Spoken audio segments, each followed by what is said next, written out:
Hey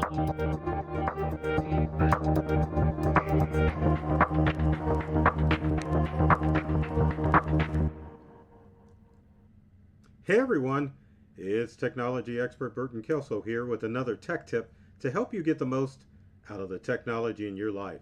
Today we're talking about how millennials and Gen Z can dodge cyber attacks. In this day and age that we live in, millennials and Gen Z are targets for cyber criminals more so than older adults. We always have that adage or that idea that older adults are the targets of cyber criminals because they're so trusting. But the tide has changed because in this day and age, criminals have figured out ways into tricking millennials and Gen Zers into falling for a variety of cyber attacks. And the thing about cyber criminals really doesn't matter the age group. It's all about how can we make money off people and create scams that are enticing. And with millennials and Gen Z's lives revolving around the internet, it is easy to think of a variety of ways that criminals can think of how to trick this age group into falling for a variety of scams. So, moving forward, when you look at what's going on with grandma and grandpa or the older adults in your life, you can be rest assured that even though they may be targeted a little, they are no longer the major targets for cyber criminals anymore because it's all been said. How many older adults do you know that are aware of Social Security scams or scams about Medicare or Medicaid? They know all about it, and older adults are starting to be a little bit more vigilant as far as handing out their phone number. They're being a little bit more vigilant as far as not answering every phone call that comes in, and they know not to give out personal information unless they are calling somebody. So all those old scams that worked on seniors don't work as effectively. And unfortunately, the thing that is happening is that those scams are now working on millennials. So what do we do in this day and age in order to keep millennials and Gen Zs safe? Well, the first thing that we have to think of is making sure that we are aware of the scams that's affecting that age group. And some of them are a little bit different than what older adults have to deal with, but it's the old adage of don't fall for a phishing scam. But this is the way criminals are now attacking millennials and Gen Z. First is the fake job offer. Obviously, a lot of millennials are coming out of high school and even college and looking for that next opportunity to get a job. So, social media platforms like LinkedIn or random emails that show up may seem like they're coming from an actual employer or a recruiter. So, that is a way in order for criminals to get access to that information. Because remember, or I should always say, that cybercrime is a human problem, meaning that criminals aren't breaking into the devices of millennials and Gen Z. In fact, most of Gen Z and millennials realize that their devices can't be hacked into unless you invite somebody in. That's why you see a rise of phishing scams that are designed to get them to react to specific situations as opposed to trying to waste the time to break in someone's device. And what better way to get a millennial or a Gen Z, especially in this crazy job market that we're in, is to attract them with a job offer or look like they are getting a job offer from a recruiter or an actual employer. Next on the list is the whole stock thing. I shouldn't say stock thing. Let's say with stocks or ways to make quick and easy money through the stock market or through cryptocurrency.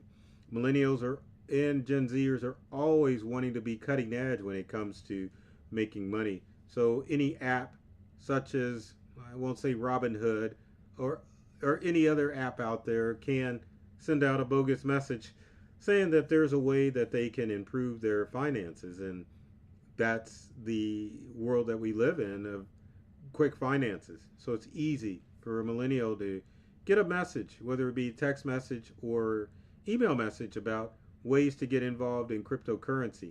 Cryptocurrency is a good way to attack people because it is a very confusing landscape with the promise of easy and instant money.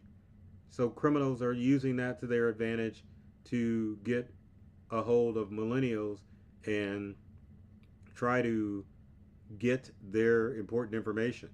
Next on the list is the urgent call or the urgent text message. No matter how it comes in, you get a phone call from a stranger. Urgent, I need your information, whether it be from the bank or from a legitimate source. It's easy to get someone to freak out about a phone call and inadvertently give out personal information, especially if you are using socially engineered tactics, which are designed to make you react to situations and not think about the situation that's going on. Again, I know that sounds old school, but these are the tactics that cyber criminals are using.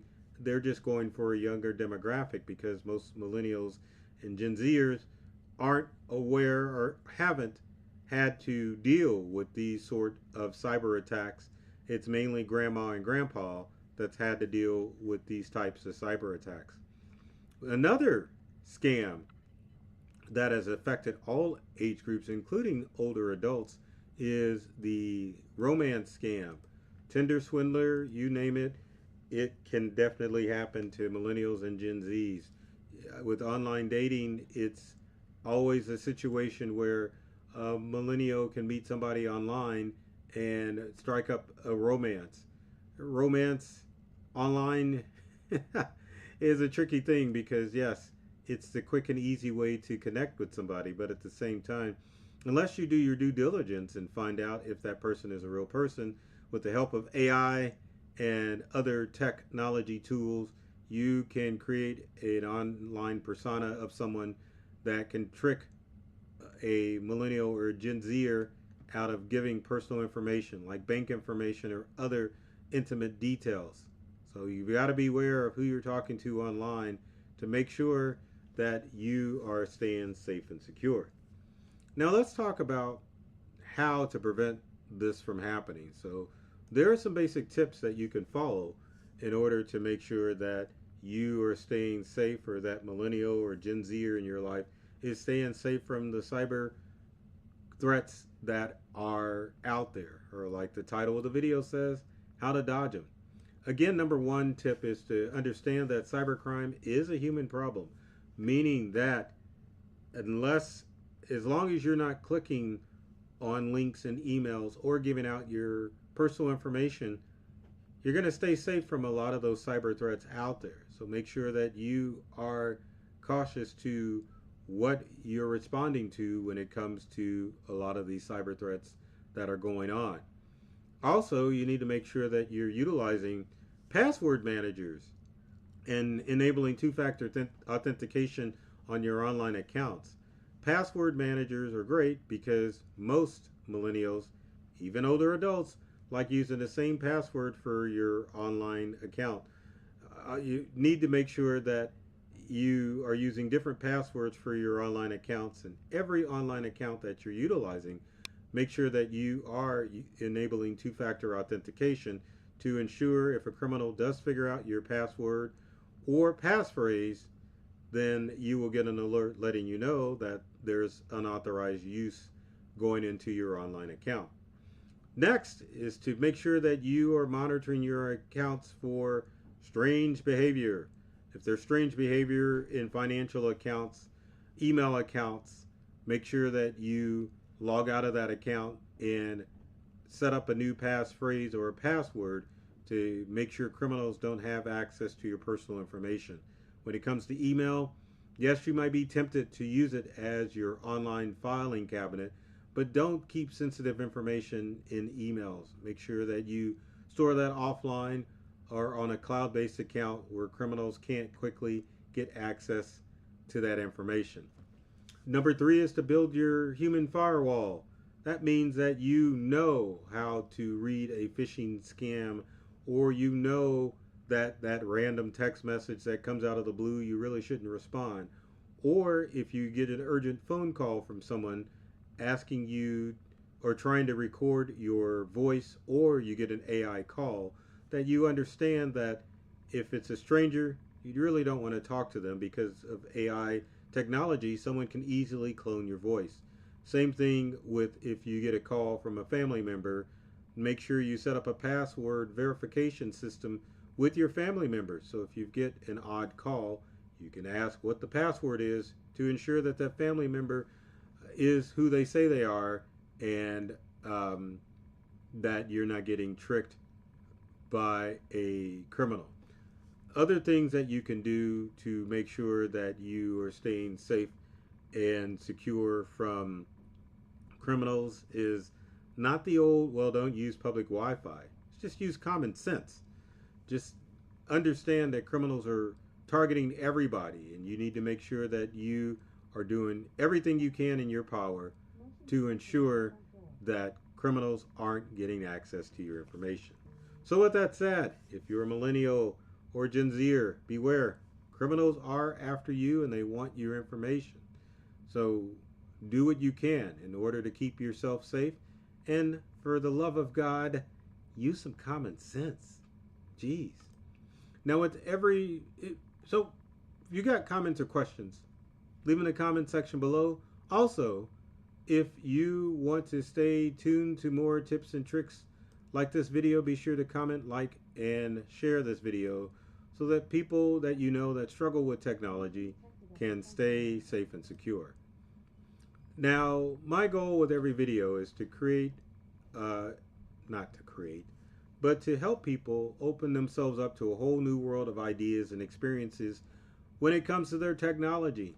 I love technology and I've read all of the manuals, and I'm serious about making technology fun and safe and easy to use for everyone. So take care of yourself and do many things to make you smile. And thanks for watching.